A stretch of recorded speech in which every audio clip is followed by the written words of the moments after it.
సచిన్ రాజ్ అత్యాధునిక world class physiotherapy treatment తో అన్ని రకాల నొప్పులకు శాశ్వత పరిష్కారం.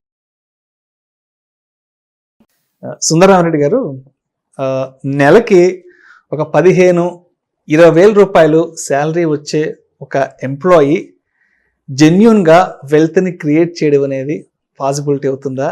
మీరు కూడా జెన్యున్గా చెప్పాలి దీనికి సమాధానం. డెఫినెట్గా అండి. సో ఇక్కడ లా ఆఫ్ అట్రాక్షన్ అంటారు. లా ఆఫ్ అట్రాక్షన్ అంటే నువ్వు నిజంగా మనస వాచ కర్మన ఒక దాన్ని ఇష్టపడితే ఆ ప్రకృతి నీ సొంతం చేస్తుంది బై డిఫాల్ట్. దాన్ని మనం లా ఆఫ్ అట్రాక్షన్ అంటారు. ఓకే, సో నిజంగా శాలరీ ఎంప్లాయీస్ రిచ్ అవటం అనేది చాలా టఫ్. అది ఎందుకంటే హైదరాబాద్ సినారియో చూసుకుందామండి. డబుల్ బెడ్రూమ్ ఈజీగా 10,000 ఉంటుంది రెంట్. 10-12,000 ఈజీగా. So 50% goes to the rental. తర్వాత యుటిలిటీ పే చేసుకోవాలి మీరు, like net bill, telephone bill, water bill, current, kids ఉంటే స్కూల్, ఇవన్నీ వేసిన తర్వాత అక్కడ మిగలడానికి ఎంత మిగిలింది అనుకోండి, అది కూడా స్మాల్ ప్లెజర్స్ ఉంటాయి కదా, సినిమాకి వెళ్ళటం, ఒక వీకెండ్ కట్ వెళ్ళటం. సో అక్కడ నిజంగా salary employees wealth long term లో క్రియేట్ చేస్తారా అంటే నన్ను అడిగితే సర్వైవ్ అవటమే చాలా టఫ్, ఛాలెంజింగ్. సిటీస్ లో సస్టైన్ కావడం సర్వైవ్ కావడం కష్టం, రైట్? అందుకని ట్రెడిషనల్ మోడల్స్ లో ఇలా ఫస్ట్ ఎక్స్పెండిచర్ పెట్టుకుంటూ పోయి మిగిలితే ఇన్వెస్ట్ చేద్దాము అనుకుంటే మాత్రం మీరు ఎప్పుడు రీచ్ అవ్వలేరు, ఎప్పటికి మీరు అవ్వలేరు. ఓకే, ఒక ఎంప్లాయీ ఎప్పటికి అవ్వలేడు, అది గ్యారంటీ. కానీ 1930లోనే ఒక బుక్ రాశారు. 1930లోనే జార్జ్ అని చెప్పేసి వెరీ ఫేమస్ ఇన్వెస్టర్ అనమాట. ఆయన the richest man in Babylon అని చెప్పేసి ఒక బుక్ లో క్లియర్ గా చెప్పాడు రిచ్ అవ్వాలంటే ఏం చేయాలి అనేది. అక్కడ ఆ బుక్ ప్రకారం ఏంటంటే పే యువర్ సెల్ఫ్ ఫస్ట్. నువ్వు రిచ్ నిజంగా అవ్వాలనుకున్నావా? నిజంగా అంటే ఇక్కడ ఏంటంటే హోల్ హార్టెడ్ గా నువ్వు అనొచ్చు, ఎవరైనా రిచ్ కావాలని ఎవరికి ఉండదని అనొచ్చు. బట్ అది చూపించండి, యాక్షన్ లో చూపించండి, నోట్లు అంటం కాదు, మనస వాచ కర్మ అని చెప్పండి. నిజంగా రిచ్ అవుదాం అనుకుంటున్నారా? ఎప్పటికల్లా అవుదాం అనుకుంటున్నారు? క్లారిటీ ఉందే? ఓకే, సపోజ్ నేను రిచ్ అవుదాం అనుకుంటున్నాను, నిజంగా అనుకుంటున్నాను, స్ట్రాంగ్ గా అనుకుంటున్నాను. అయితే కనీసం ఎంతవరకు నువ్వు మనీ సేవ్ చేయగలుగుతారు?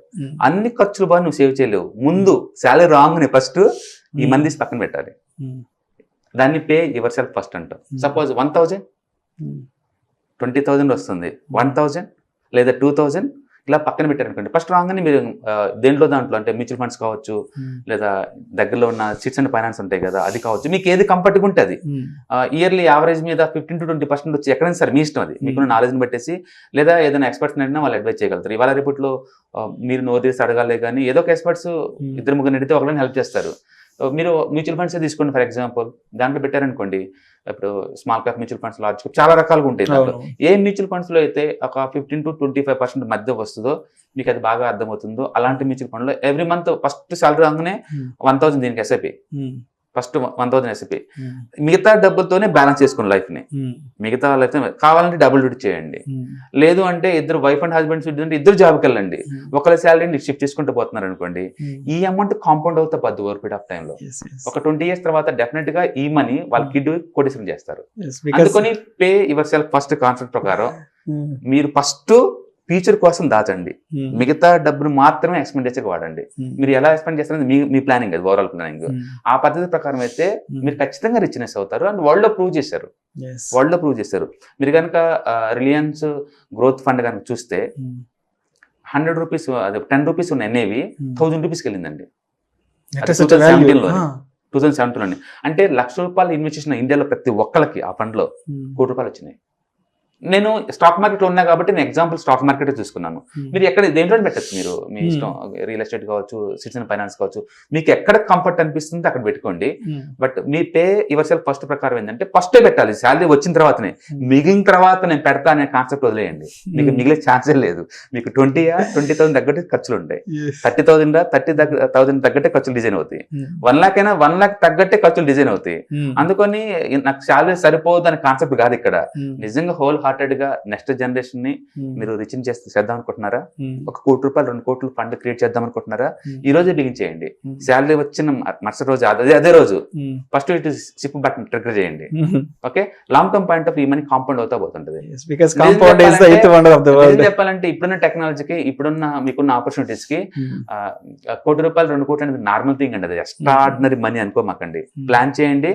20 years తర్వాత ఎవరైనా anybody can do it. So 1930 నుంచి బుక్ అది గుర్తుపెట్టుకోండి, ఎంత మున్సూపుతో వాళ్ళు డిజైన్ చేశారు.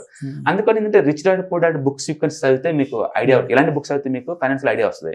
మనం ఎంతప్పటికీ స్టాక్ మార్కెట్ లో అది కొనండి, ఇది కొనండి, ఆ ఇండికేటర్ పనిచేస్తుంది, ఇండికేటర్ పడుతుంది, ఇలాంటిది కాదు. ఇలాంటి కామన్ సెన్స్ బుక్స్ ఉన్న చదివే కొద్ది ఏంటంటే మైండ్ మెచ్యూరిటీ లెవెల్ అవుతుంది. నీకు ఐడియా జనరేట్ అవుతుంది. Anybody can be rich. ఇక్కడ ఎవరు వచ్చి నీ జీవితాన్ని లిఫ్ట్ చేయరు, ఎవరు వచ్చి నీకు వాళ్ళు అడ్వైజ్ చేయరు. నీ అంతటా నువ్వు ఇనిషియేటివ్ తీసుకోవాల్సిన విషయం ఇది. ఓకే, అందుకని శాలరీ రాగానే మీకు ఎప్పటికల్లా మీకు రిచ్నెస్ కావాలి, ఎంత రేట్ ఆఫ్ రిటర్న్స్ వచ్చే అసెట్ లో మీకు నాలెడ్జ్ ఉంది అన్నదాన్ని బట్టేసి మీరు 1000 to 2000 ఎంత అఫోర్డబిలిటీ ఉంది తీసి పక్కన పెట్టుకుంటా ఉంటే డెఫినెట్ గా అవుతారు. మీకు వీలుంటే ఒకసారి ఆ బుక్ కూడా చదవండి, మీకు క్లారిటీ ఉంటుంది. The richest man in the Babylon, George right. It's good book. So 1930లో రిలీజ్ అయిన బుక్ అది, but still it's relevant current generation కూడా. అందుకని సాలరీస్ ఎంప్లాయీసే కాదండి, even daily wager also can be rich. I can give the guarantee. But pay yourself first. కొంత డబ్బు తీసి పక్కన పెట్టండి, డబ్బులు సాలరీ రాగానే. అంతేగాని ఖర్చులు అన్ని అయిపోయిన తర్వాత అంటే అది అయ్యే కాన్సెప్టే కాదు. చిన్న జీవితాలు చిన్న ఖర్చులు, పెద్ద జీవితాలు పెద్ద ఖర్చులు, అందరికీ అంతే ఉంటుంది.